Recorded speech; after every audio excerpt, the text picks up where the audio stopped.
or a table decoration. The cost of the program includes all the materials that you're going to need, as well as a live program that'll be a mix of live demonstration and recordings.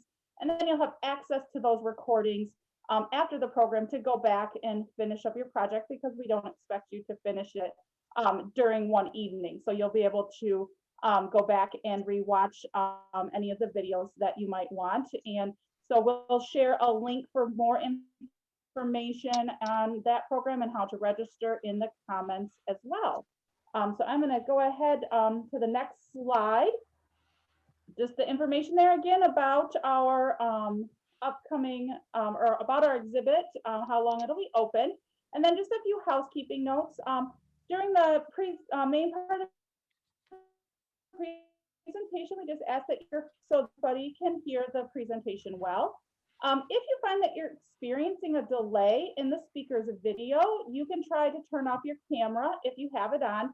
And I find personally that sometimes that helps my computer be able to catch up and be able to see the video of the presenter a little bit better. Also a note, you should be able to see Marsha towards the top of your box of windows, kind of Brady Bunch screen. If you want to see her picture bigger when we aren't doing the screen share, you can hover over her picture and you should see a blue box with 3 little dots. And you can pin her. So it'll say pin about halfway down when you hover over that box, or click on the 3 dots actually. Or another option would be up in the right-hand corner, you should have an option to have a gallery view or a speaker view. So if you select speaker view, then you'll always see whoever is speaking at the moment.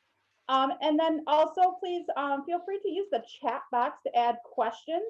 And we'll be having a Q&A time at the end of the program. So I will take questions from the chat box. And then also if you want to, turn off your microphone at that point and ask a question, we'll have a little bit of time to do that as well. So I'm going to stop screen sharing so that Marsha now can start to this up. And while she's doing her technical end of getting her presentation started, I'm going to do an introduction. So Marsha MacDowell is a professor of art and art history at Michigan State University, as well as a curator at the Michigan State University Museum.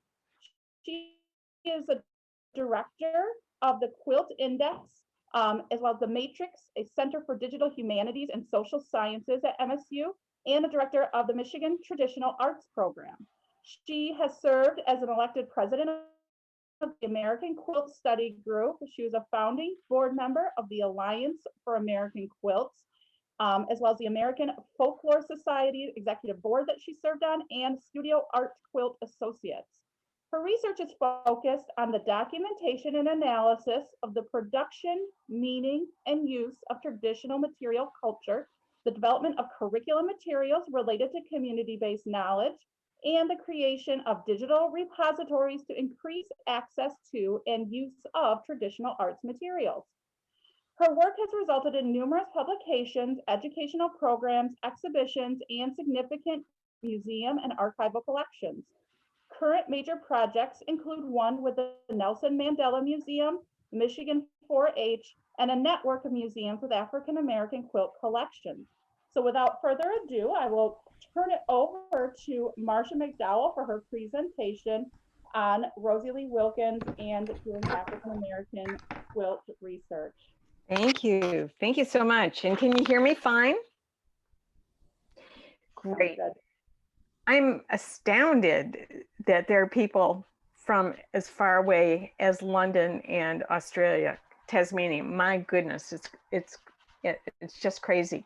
But I'm delighted you're all here and that you're taking a moment of your time to hear my presentation and hopefully be inspired to work at digging into more research on quilts in general and or maybe even African American quilts.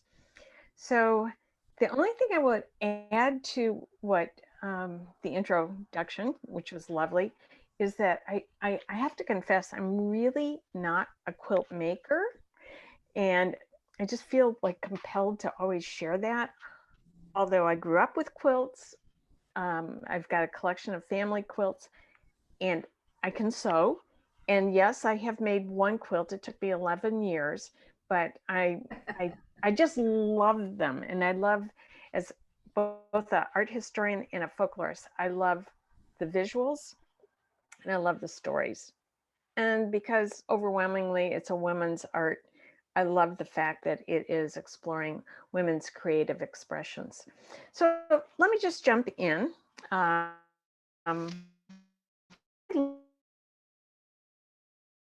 Michigan University.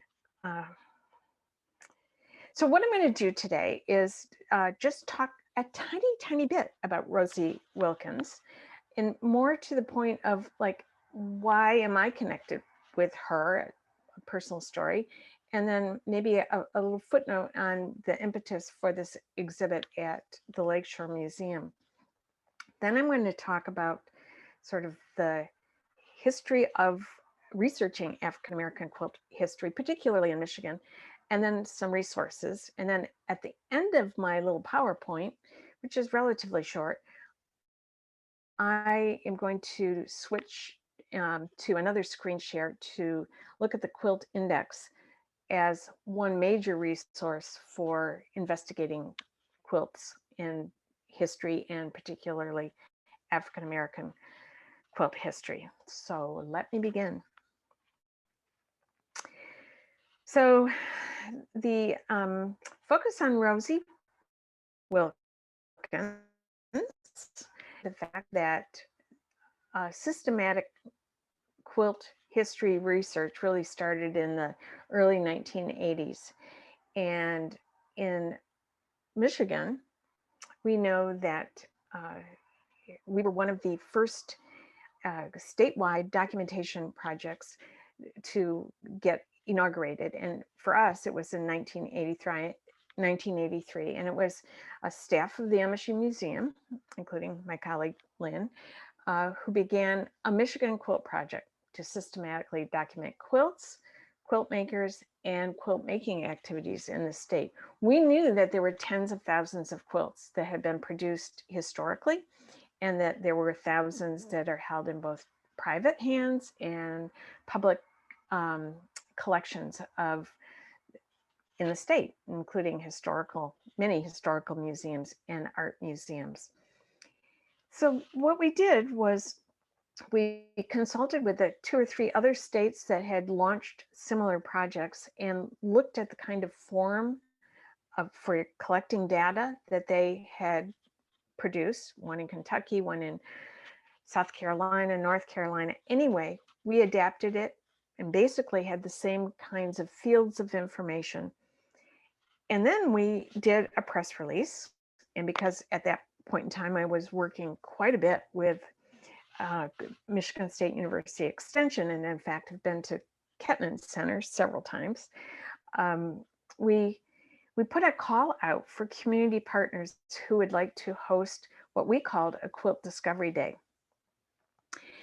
And that was an event that would be in partnership with a local library, museum, quilt group, community organization, church, who would be willing to provide space and volunteers. And then the museum team, which included also often students and grad students and museum staff and other faculty, would come to that community event. And together we would photograph quilts and help people fill out those documentation forms, and when possible, do tape recorded interviews. Well, so over this first 2-year period, we held about 30 of those Quilt Discovery Days.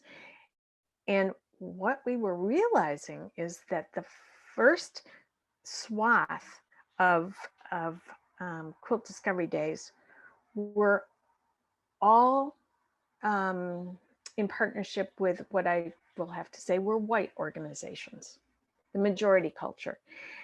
And we were not pleased with that, because we knew that quilting existed certainly in many other community settings. And so we pursued money from the National Endowment for the Arts, and we were able to underwrite a series of proactive Discovery Day called the African American Quilt Discovery Days. And our very first one was in Muskegon, February 15th, 1986. And I distinctly remember it being at the Muskegon Community College. It was co-sponsored by the Minority Affairs Office there and Cooperative Extension. And I think it was not all of Cooperative Extension, but a specialized program, extended nutrition program. Anyway, they got the word out in the community that this event was happening. Meanwhile, a friend of mine who had written a book on slave-made quilts, and who was a folklorist, a University of Maryland professor, Dr. Gladys Marie Fry, she flew out from Maryland to Lansing, got in the car with me, and came to Muskegon. And we just could not believe how many quilts that community members brought in that day. And we had 4-H youth involved in helping hang the exhibit temporarily so we could get photographs of them. It was just an amazing community engaged research activity.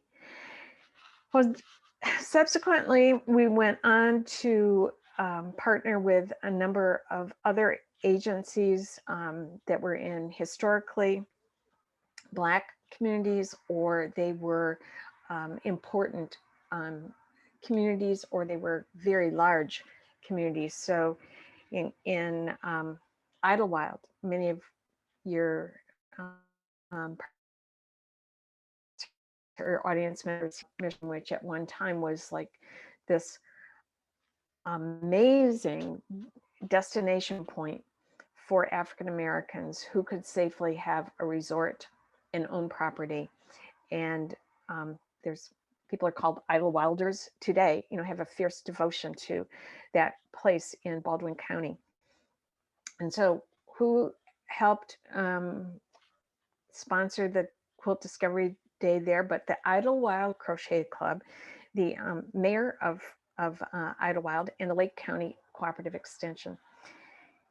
Now, you see up on the screen is a photograph of Mrs. Rosa Parks.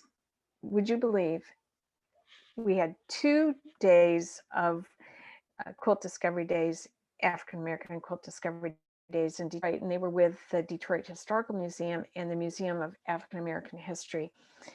And on one of those days, who came in the door carrying her quilts but Mrs. Parks? And below her picture there, you see one of the quilts that she brought in, one she made. She also brought in 1 or 2 quilts that were made by her mother. And it makes sense that Rosa Parks was a seamstress by trade. And so, some of you might have a notion of what an African-American quilt aesthetic might be, but if you look at that quilt and it was made by Rosa Parks, she was fastidious as a seamstress. She was exacting in her workmanship. And so this is one of those proofs that you can't generalize what an African-American quilt aesthetic is. And I'll note that I took that photograph of Mrs. Parks because we borrowed her quilt. And when we returned it, I took my then 14, and so this connection with Rosa Parks, and that project I'm working on with the Nelson Mandela Museum is with the Rosa Parks Institute as well. So it has created enduring relationships. So in that journey, that early journey, we heard of Mrs. Rosie Wilkins in Muskegon. And so as part of a research team for the 1987 Smithsonian Folklife Festival in Washington, D.C., we were sent out to do more documentation on African American quilt making. And so we were able to visit Mrs. Wilkins at her home, and we recorded an interview with her that is in the collection of the MSU Museum, but unfortunately our person who's caring for those collections is on furlough, so we can't access those, and we couldn't even share it with the Muskegon or the Lakeshore Museum, but we have it. And that was probably one of the most extensive amounts of time that I got to spend with her until I was able to choose some quilt makers to go to the Smithsonian Festival, which was featuring Michigan traditions. And I advocated for Rosie Wilkins to go because she was a lovely storyteller, wonderful quilt maker. And so for 10 days in June of 1987, I spent every day in a tent on the National Mall with Rosie Wilkins. And I loved having that time with her. Later that summer, we had her at our first ever Festival of Michigan Folklife, which the Museum. And then because of that attention, she was the Michigan Women's Historical Center thought, oh, they would like to have an exhibition of her quilts. So you can see the dates of the quilts exhibit that featured her work in Lansing, Michigan. We sent a professional photographer, Mary Whalen of Kalamazoo, to follow up on a number of the African-American quilters that we had interviewed. And so that lovely photograph is by Mary Whalen. So over the next few years, we did a lot of in-depth research. We hired a number of individuals who would go and follow up on the leads of the African-American quilters. And we then had Mary Whalen go out and photograph these quilt makers. And so some of the quilt makers that were teased out in terms of those discovery days, we went back and did in-depth interviews with them, photographed them, and then eventually put together a exhibition and this publication, which drew from all of those interviews and those photographs. All of that data is in the collections of the Michigan State University Museum. And once COVID is over and we're back fully staffed again, I'm hoping that you all will be able to make use of those resources. Yeah, and here's just some samples of the images that Mary Whalen took that are in our collections, and the quilts, many of which we were able to acquire to create a very diverse collection at Michigan State University. And one now, Sina Phillips, who is another Muskegon resident, who did that beautiful Crowfoot in the Mud quilt. And we did a little biographical sketch of each person, again, drawn from the interviews that we did. Here's one by Detroiter S.E. Lee Robinson. I love this quilt that she called the blue jean pockets. She actually cut out pockets from blue jeans and sewed them together and then tied the quilt off. Lula Williams here is next to her quilt labeled I Am, because she represents in the quilt a number of the sayings in the Bible, often used by African-American preachers. I am like the light of the world, all represented there. And this is a great one from nearby Mecosta in Remus, Michigan. And I put this in here because it is made by Deanna Green and her mother, the late Iona Todd.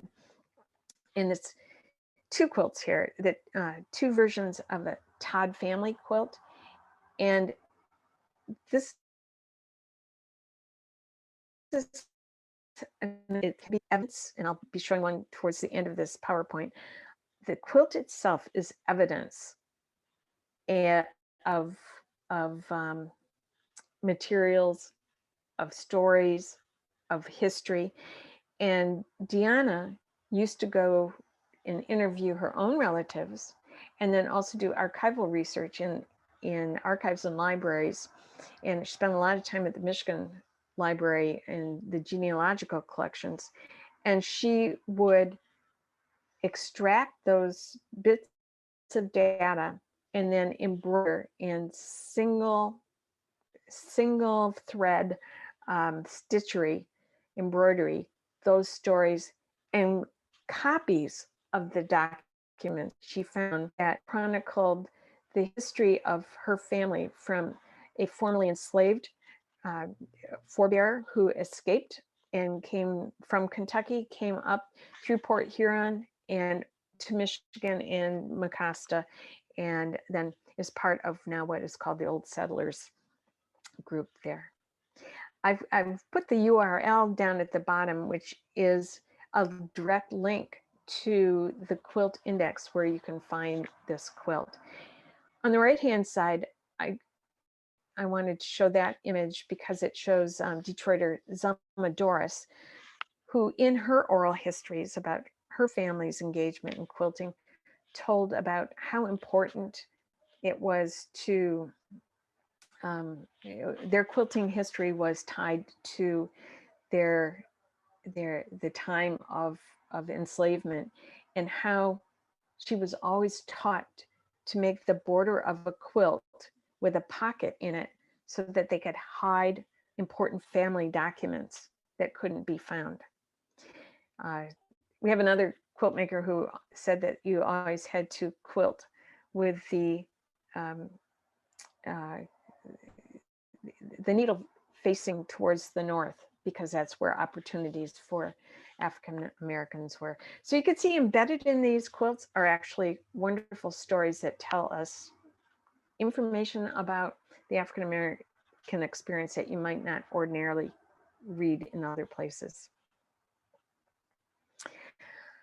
So we did a couple of exhibits on African American quilts. We did that book on African American quilting.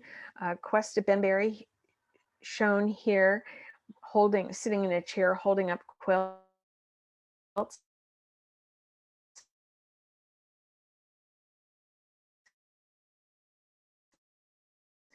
Questa Benberry, and she wrote an essay in that first book on African American quilting in Michigan, but she also wrote a number of books on African American quilting, and she passed away.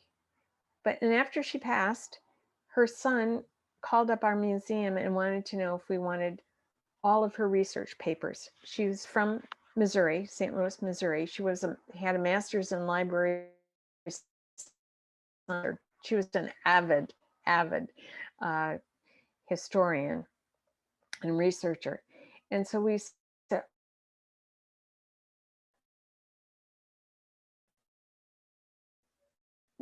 we would do something like 8 boxes of research materials pertaining to her investigations about African American quilting and her own quilt collection. She's holding a couple of there, and the one with the shoes that you see on the cover of that book, she gave her quilt collection to the MSU Museum. So we have that as an amazing resource for additional research. And then the other woman here is Dr. CAROLYN MAZLOOMI. She was the founder of the Women of Color Quilters Network. She's aeronautical engineer, PhD holding, amazing, multi-talented person. She's also an artist, so that's one of the quilts behind her, which happens to have been gifted by her to Questa Benberry. So that several years later, CAROLYN MAZLOOMI said that she would like to work with the MSU Museum to be the repository of quilts from the Women of Color Quilters Network. So we have both the historical collection now that Questa Benberry has. We have this more contemporary collection representing contemporary quilt artists that Dr. MAZLOOMI worked on developing with the Women of Color Quilters Network. And also we have a number of quilts that were documented and part of the original Michigan African American Quilt Research Project. And just give you a sample, this is like in a museum where here you can see that quilt with the shoes right there. And here's an example of an article by Questa Benberry, the files of materials, you know, sort of the overwhelming number of files, which are now all in acid-free folders and acid-free boxes. Yes, and as you can see, the quilts are happy in their acid-free rolled storage system. And we love for people to come and use these collections. And here's a little sampling of the contemporary collection of the Women of Color Quilters Network. And this is, I will be showing you in a second when I virtually show the quilt index. This is actually how we've been made via the quilt index. So you can scroll through the whole collection on the quilt index. So I mentioned the Michigan Quilt Project. Got the African American Quilt Collection at the MSU Museum. These are the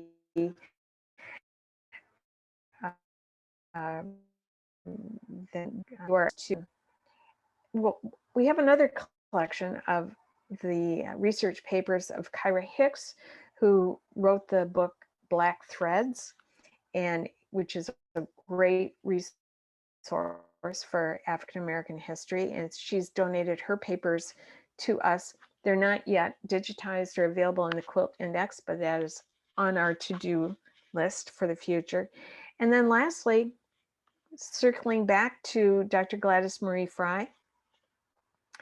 She passed away a few years ago, and because of the intervention of, this is how it's all linked together, because of the intervention of Dr. MAZLOOMI with Dr. Gladys Marie Fry's family, the family decided to give their collection of Gladys Marie Fry's research papers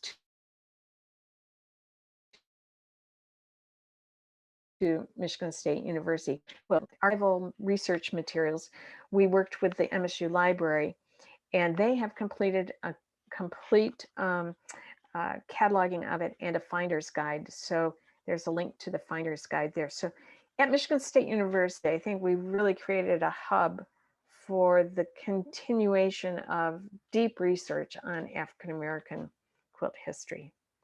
Now, at the bottom, bold letters, forthcoming, we have a grant in to the National Endowment for the Humanities to create what will be an African American quilt history research hub in the Quilt Index. And I've worked with about 10 museums across the country in the US who have substantial African American quilt collections. And surprisingly, there aren't that many. But I think we have most, if not the entire universe of those collections. And we will hope to collectively put all of those collections into the Quilt Index, where they can be accessible and searched and compared and contrasted over all of the different collections. I should say that we already have the Henry Ford's Museum's quilt collection of one quilt maker, an African-American quilter. And I just heard the other day that we have been working with the I think it's the Georgia, yeah, the Georgia Quilt Project, again, similar to the Michigan Quilt Project, and they're uploading all of their collections and documentation materials into the Quilt Index, and they have 600 African-American quilts that were documented in their state. So this is going to be a massive database for people to use. And then let me just say that, the time, that there's some additional resources that I think you should know about if a quilt maker had been an enslaved person. There's an amazing new database just recently launched by the Matrix Digital Humanities Center at Michigan State University. It's Enslaved. You should go on there and play in it.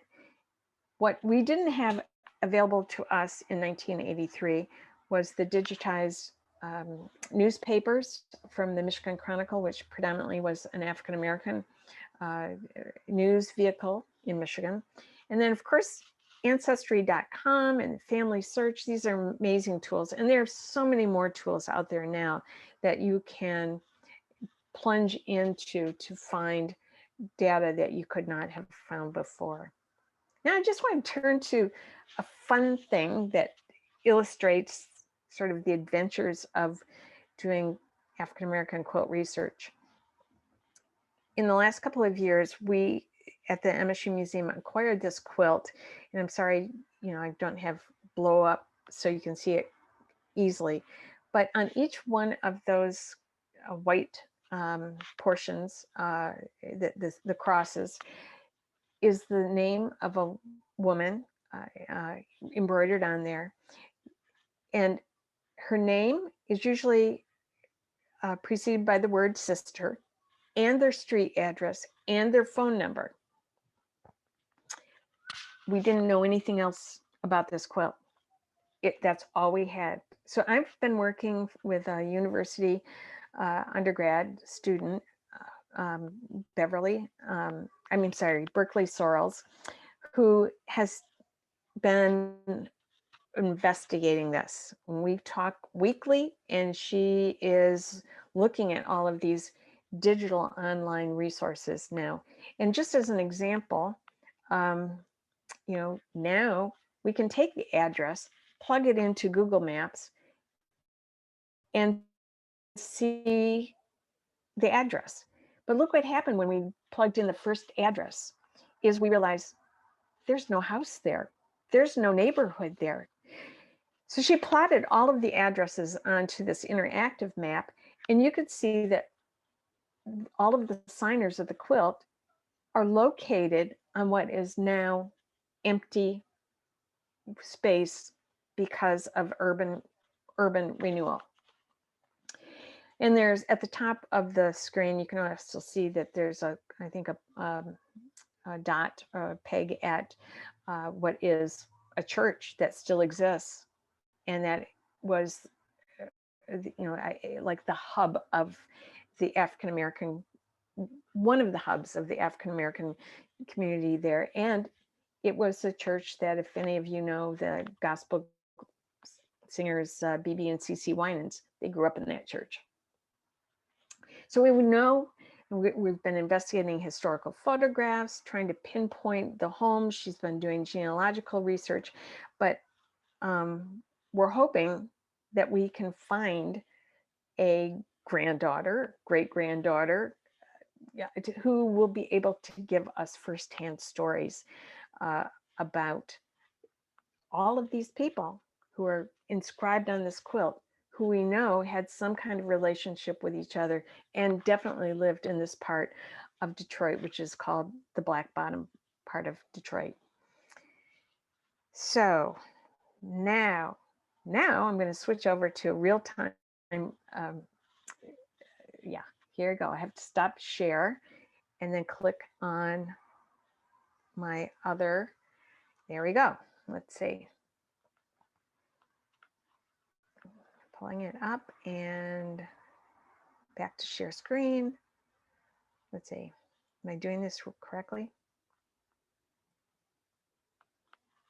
Yeah. Okay. Here we go. There. Is that okay? All right. So this is the quilt index. This is the landing page.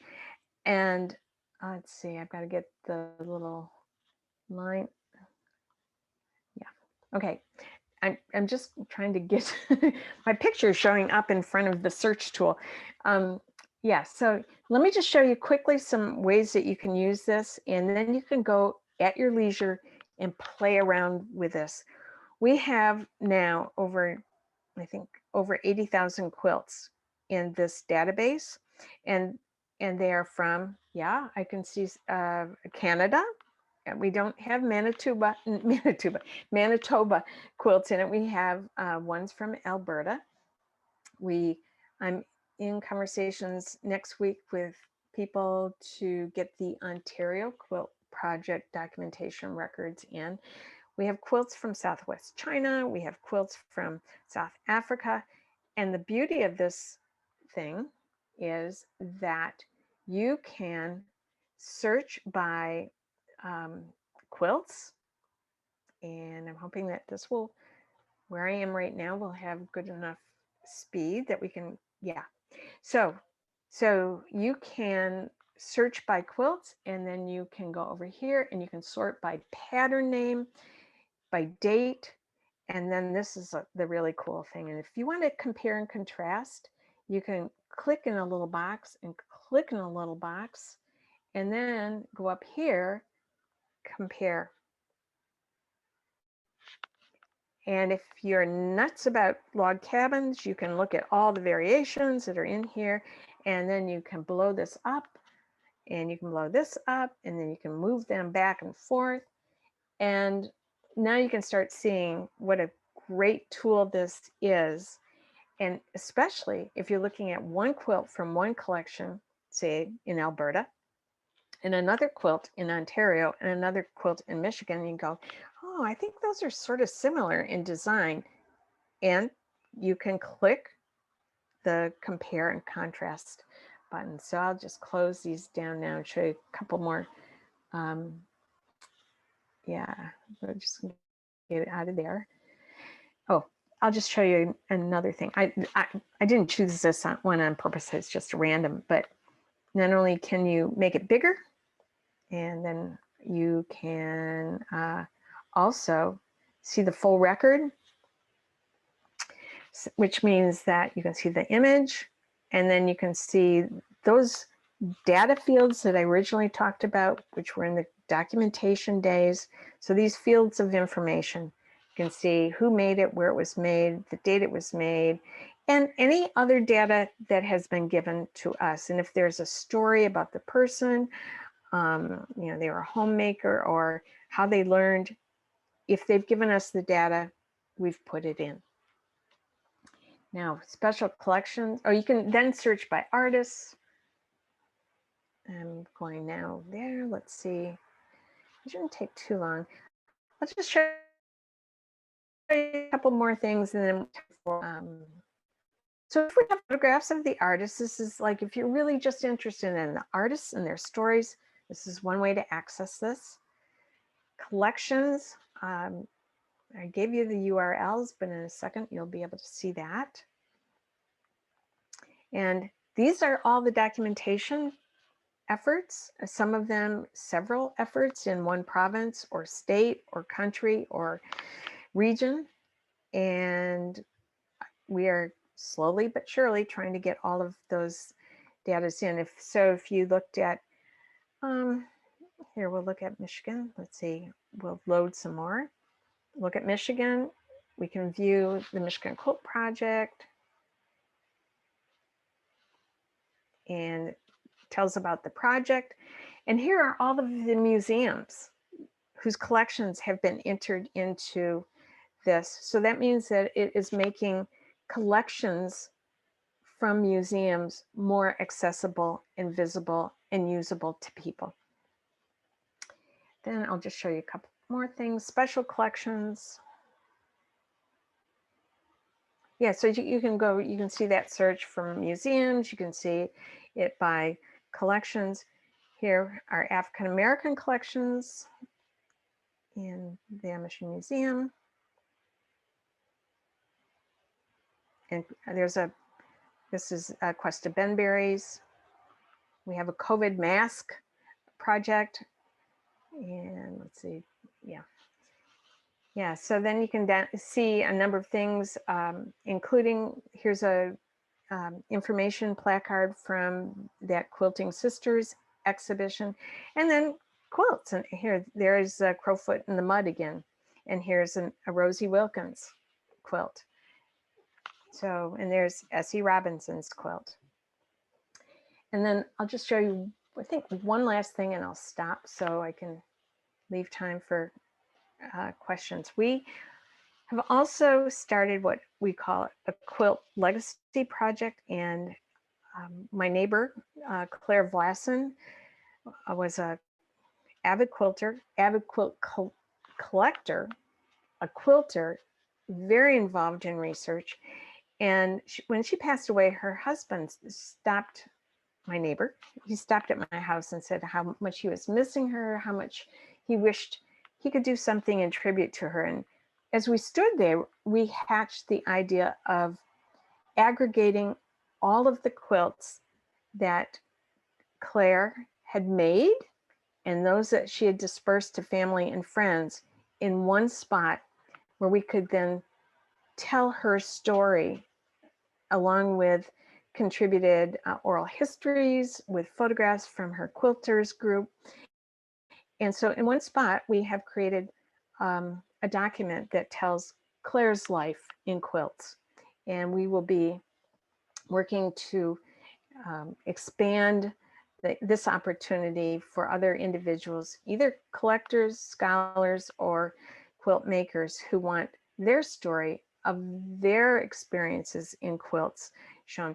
Claire made that, or Ray, her husband, measured a quilt cabinet units, MSU, and then made this cabinet, which she installed in the basement of her house for her own quilt collection.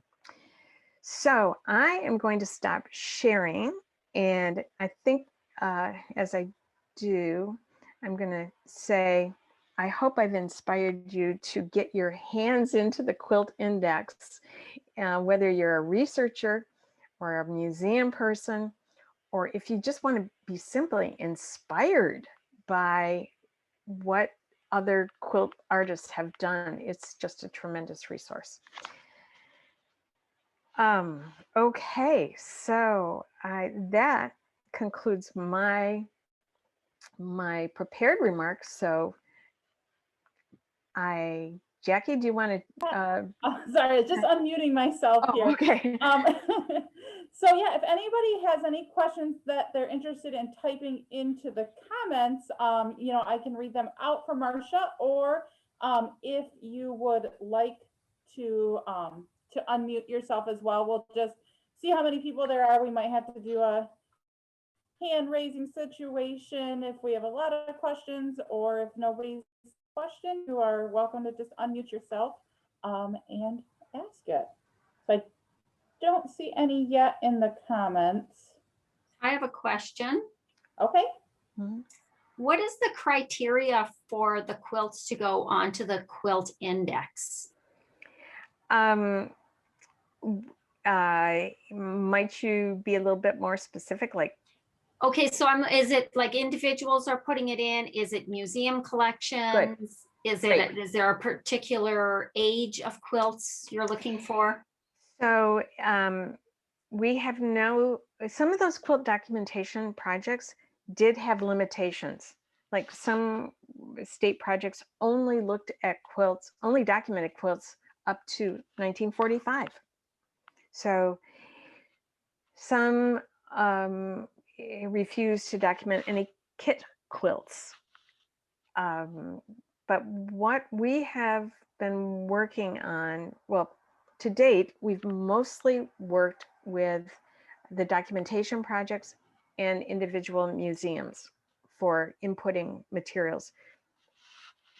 We are in the midst, though, right now, and it's all computer programming, of creating what will be a public submission so that you could sit right there and upload your story, your photograph, your quilts, and the data according to those fields, because we're restricted by those fields of information. And that will come. And because we're always thinking about sustainability, the Quilt Legacy Project part is a fee-based now. When we work with like the Ontario Quilt Project to get their quilts in, there will be a upfront fee, but once the materials are in, everything is accessible with no cost. And in terms of public submission, we're going to be starting it out by doing something like public radio. You know, we're going to ask for donations, likely $10 a quilt. And because we have to think about not only the costs of maintaining this, but long-term sustainability. Does that answer? Yeah, so I know like here in Manitoba, we have the Manitoba Crafts Museum and Library. Mm-hmm. And I know they have a collection of antique quilts. So that's the sort of thing that you would probably love to have on there. Well, I would love to have them. I hope you would too. Yeah, absolutely. So I know the curator. I'm going to speak with her. Yes, that's great. And you can just, email the Quilt Index, and I and my colleague Beth Donaldson, who is the queen of data inputting, who is also probably a quilter who's made quilts for 30 years and is also a quilt scholar. We huddle every day.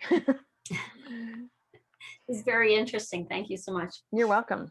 All right, a couple more comments from the chat box. A little during your presentation, Catherine shared that CAROLYN MAZLOOMI is going to be doing a presentation on May 1st, and people can register via Eventbrite. And so she shared the link for that for anybody that's interested in her presentation.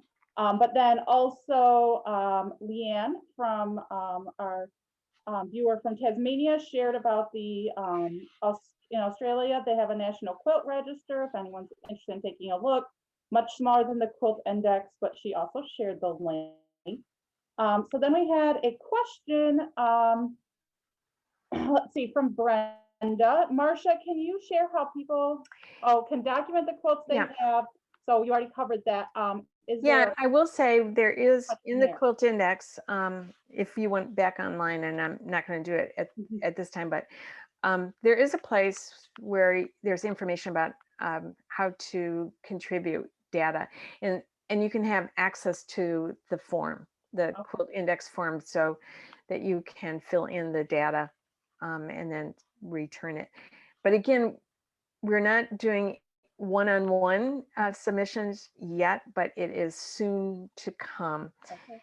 And pertaining to Australia, we started some conversations with a woman in Australia about trying to migrate the data from the National Quilt Register in Australia over to the Quilt Index. And that just reminds me, we've got to pick up that conversation again. So thank you for that. And I see one from Joanna Evans. Yeah. Hi, Joanna. The best tips on locating information on 19th century African-American quilts is to go into the Quilt Index and limit your search to that time period. And why don't you, I would recommend starting there, but right now there is, I think that's why we've been motivated to work towards creating this African-American quilt history hub, and that it will be a place that will be a first stop anyway on a pathway to investigating things about African-American quilt history, especially. It's difficult anyway, just as I showed that picture of that quilt with all of the inscribed names on it. And then when you go to look at their addresses, we thought, oh my gosh, they have their addresses on the quilt. We'll just go start finding them. And then, just stunned to see that that's a part of Detroit that was just leveled. Thank you. I see another question. Oh, Joanna, do you have something else to add? I just want to say, for folks who are familiar with the American Quilt Study Group, Uncoverings this year will have an article of interest, a paper of interest. So look forward to that. You're not going to tease us any further? I'll say a North Carolina African-American made quilt. Awesome. I see a question from, did I lose it? Catherine Lavender asked, do you find that people visit the Quilt Index in order to fuel their own quilting practice, or is it mostly people interested in quilts as historical artifacts? You know, we don't have a user feedback loop for that kind of inquiry, but we do. This anecdote I hear regularly is that once people start getting in and trying to do those searches and those compare and contrast, they lose themselves within the Quilt Index and they keep finding more things that they would like to look at. Awesome.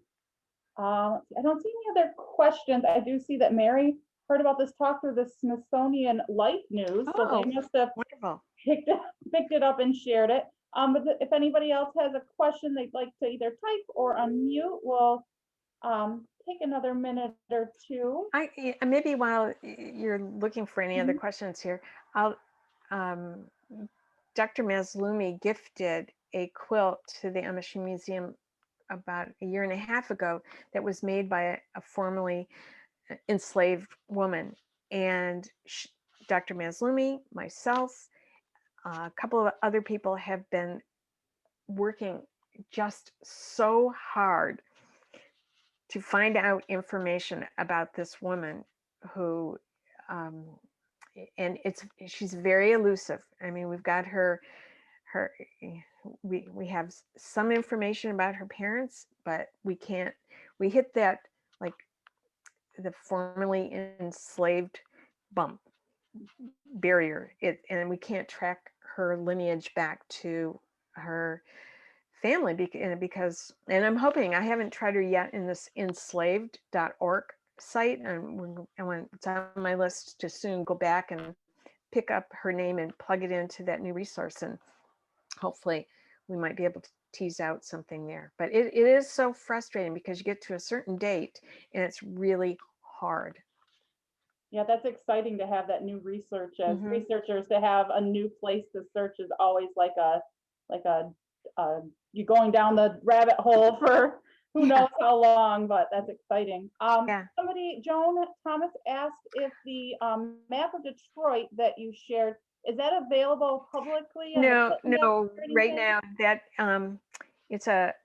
it is part of the research project that this undergraduate student is doing right now, but as she comes to the culmination of what she's doing, we will definitely be making that accessible on the Quilt Index as a resource near, as part of the records of the actual quilt. Okay. No, there's no fee. There's no fee to use the Quilt Index. It's freely accessible. Awesome. Yep. And I have something for the group, Jackie. Missy reminded me, if you are a quilter from Muskegon County, one of our other projects that's been a part of this quilting exhibit is we're doing a virtual version of an outreach that we do that deals with quilting for students. And we're creating a little video of why people quilt. So if you would be interested in doing that, you can reach out to me with an email at wendy@lakeshoremuseum.org. And all it is an audio recording of you and telling you why you quilt and submitting some pictures of yourself and some of your quilts. So if that's something that any of you would want to participate in, quite a few local quilters have already done that. So if it's something you'd want to try, we would dearly love to have some information for those kiddos on why people choose to do this. I'm just responding. There was a question about the part of Detroit. If you Google the Church of God in Christ on Mack Avenue, and you should be able to see the neighborhood where those quilters who signed that quilt are from. And then Marsha, would you be able to share the URLs with me, and then I can send them out via Eventbrite? Somebody asked if it was possible. Remind me after this. Yes, I'll shoot you an email. Yes. So I have a question, if I can ask another question. Yeah. A lot of questions. My grandmother lived in California in the 19-teens through the 1940s. And when my mother passed away last year, she gave me, or she left for me, a box that I'd never seen before, a box of quilt squares Mhm. and the blocks. And each block has a person's name at the center who is a family member or community member. And then all of the parts of it are made of clothing, Mhm. so recycled clothing. And this was a pretty poor hard scrabble kind of background. They were minors. And so I don't know if I can even track any of those people down. I understand some of them are supposed to be related to me, but I've not been able to find links to them. Is that a common thing? It seemed very strange. It seemed like there was an intent at some point to quilt these all together, and that never happened. There was just this box. I don't know. They oftentimes quilters call those UFOs, you know, your unfinished projects. And Right. but having blocks with names on it is a tradition, and it, you know, called album quilts or signature quilts or friendship quilts, and they usually document a group of people who have some kind of affiliation with each other, sometimes family, sometimes church, sometimes a social club, sometimes a cause. But yeah, I actually am fortunate that I have a family quilt that was given to me by my mom on my 50th birthday. And it has my great grandmother's names on it, my mother's names, my aunts, and my uncle. You know, it's a treasure in my life. Yeah. Thank you. I didn't really know where to even begin to look for information about, Mhm. what you could find out about them. So thank you. And we much. do have a little essay on the Quilt Index about uh, signature quilts. So. Thank you.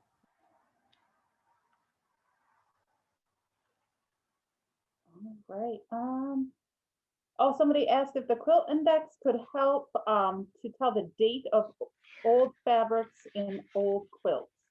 You know, the only way that it can do that is if you do those searches for a time period and then compare that with what you have. But even that, you know, is prone to mistakes because sometimes people keep fabric for a long time and then they make the quilt. So it doesn't always coincide with exactly, but it would give you a feeling. And let me just say that I'm writing a book on South African quilts because I have spent so much time in South Africa. And what for me is amazing about the Quilt Index is with the records that are in from the documentation projects of like Connecticut, Massachusetts, from Rhode Island, and what we have been able to get into the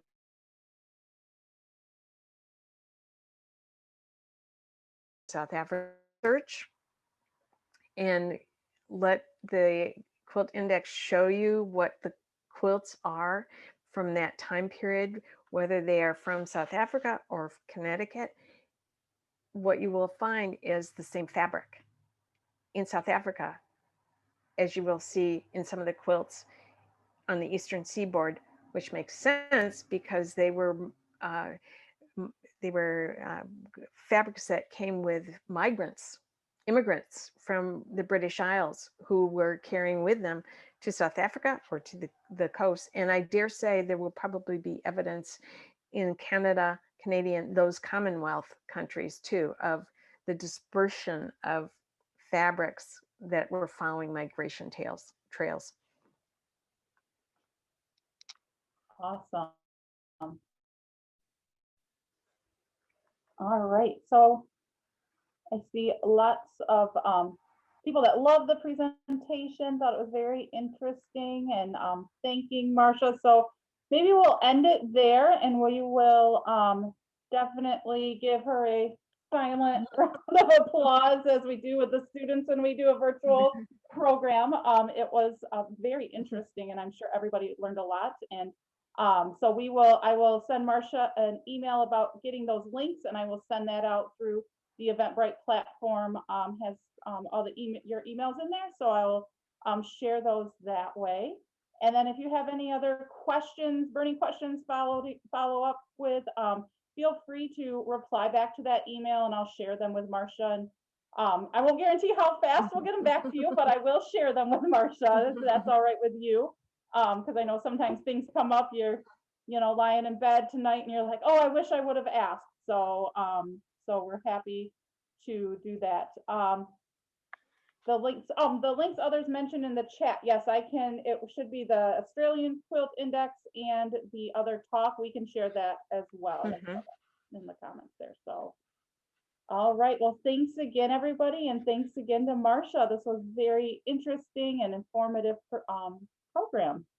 And thank you all for joining us from all over the United States and the world. That's very exciting for us here at the Lakeshore Museum Center in Muskegon. And if you want to learn more about the museum, our website is lakeshoremuseum.org. And as I mentioned at the beginning, if you missed it, we will have a virtual version of our Who is Rosie Lee Wilkins exhibit up on our website in the next week or so. It'll be on our Museum from Home page as well as our exhibit page. So if you can't make it in person to the museum to see that exhibit, you can check it out there.